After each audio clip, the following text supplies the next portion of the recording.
اعتراف مؤجل.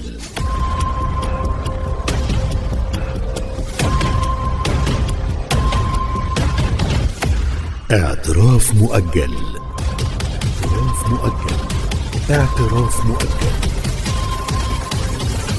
عزة إسماعيل.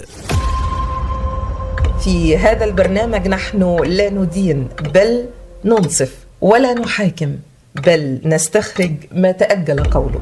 هذا اعتراف مؤجل. فهل يقبل سيادة الوزير الأستاذ الدكتور أحمد ذكي بدر وزير التربية والتعليم ووزير التنمية المحلية الأسبق أن يخوضه معنا؟ ربنا يستر. أهلا وسهلا. الأستاذ الدكتور أحمد ذكي بدر، سيادتك تنتمي إلى اسم حاضر في تاريخ الدولة المصرية، وابن لوزير داخلية سابق كان وسيظل محفورا في الذاكرة. هل كان هذا الاسم في لحظة ما عبئا أم مسؤولية دفعت سيادتك لأن تكون أكثر حذرا في القرار؟ لا أبدا، لم يكن عبئا خالص، ولكن كان بالنسبة لي أنا شرفا كبيرا وسعادة غامرة، يعني حاجة أسعد بيها جدا جدا جدا وأظل أتشرف بيها إلى أن ألقى الله. الاسم بس في حد ذاته أو الشهرة مش هي دي المهمة أو مش هي دي اللي خدمت، ولكن الخبرة والعمل.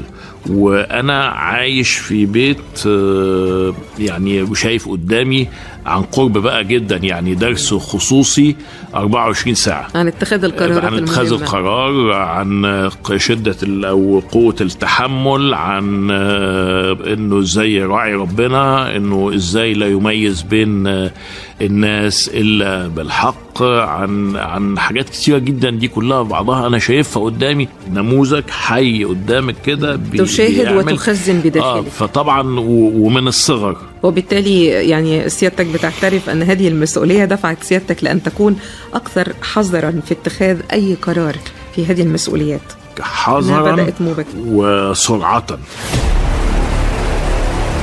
الأستاذ الدكتور أحمد ذكي بدر، هل تعترف سيادتك أن أزمة التعليم في مصر ليست في نقص الرؤى وغياب الأفكار، بل في غياب الاستمرارية والبناء والاستمرار على أي خطة بدأها السابقون؟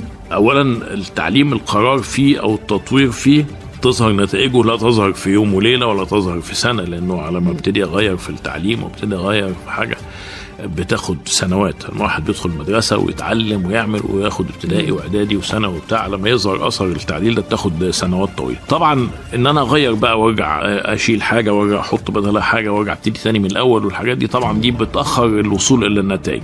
مهم بقى القائم على التعليم، سواء بقى اللي بيدرس، اللي بيخطط للتعليم، اللي بيدير التعليم، الحاجة إن هو يشوف فعلا، أدرس أشوف هو أنا بعمل له كده ليه، علشان إيه، أنا عايزه يطلع إيه، عايزه يعمل إيه، أنا عايز أعلمه ده ليه، وبالتالي إيه أحسن حاجة أعملها. سيادة الوزير، بصراحة شديدة، هل هناك قرار اتخذته خلال تولي سيادتك وزارة التربية والتعليم وظهر اليوم أنه كان في صالح التعليم لكن لم يستكمل بعد خروجك من المنصب؟ اعتقد الحاجات الاستراتيجيه اللي هي في خط التعليم دي، لا اعتقد ان انا يعني لما عملتها كانت صالحه وكانت في تخدم العمليه التعليميه، تخدم العمليه التعليميه. اذا تغيرت بعد كده انا ما اعرفش ايه اللي اتغير وايه اللي ما اتغيرش، لكن اذا تغيرت بعد كده فقد يكون فعلا اللي غيرها عنده يعني من الاسباب الوجيهه اللي تخليه يغيرها.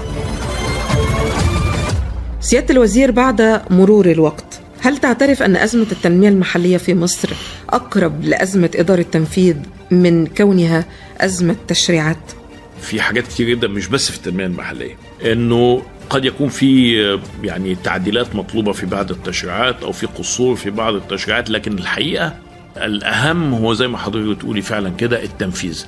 يعني أنا عندي قانون، أيا كان القانون بقى ده نغيره أو ما نغيروش بناء عليه، لازم أنفذه الأول. في حاجات كتير جدا قد تكون ما تنفذتش خالص، وبالتالي انا ما اعرفش هي كويسه ولا وحشه. فدي كلها حاجات انا يعني ارى زي ما حضرتك بتقولي كده فعلا، لا الاول انا انفذ الحاجات الموجوده وبنفذها كويس قوي وبدقه، واشوف بقى انا محتاج اغير ولا لا.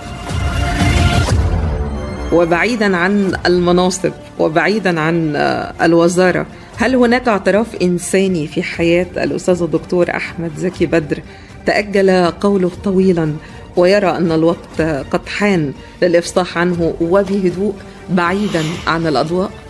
والدي ووالدتي وزوجتي وبناتي الحقيقة كان لهم فضل كبير جدا عليا في إذا كنت أصبت يعني، وإذا كنت يعني بقيت حاجة كويسة أو يعني بقيت نجحت في حياتي، فهم لهم الفضل الأكبر، لأنه كبار ربوني وزوجتي ساعدتني وولادي تحملوني، فأكيد كلهم لهم فضل كبير عليا. يمكن ما جاش الفرصة ان انا تعترف بالفضل ان انا اقول لهم، لكن انا من جوه طبعا معترف جدا بالفضل ده يعني. الأستاذ الدكتور أحمد زكي بدر، وزير التربية والتعليم ووزير التنمية المحلية الأسبق، شكرا جزيلا لسيادتك على هذه الاعترافات الهادئة والصادقة التي أدليت بها معنا في هذه الحلقة مهنيا وإنسانيا. شكرا جزيلا معالي الوزير. شكرا لحضرتك، كل سنة وانتم طيبين، وكل سنة ومصر كلها بخير وبصحة وسعادة وفي تقدم بإذن الله. اعتراف مؤجل. عزة إسماعيل.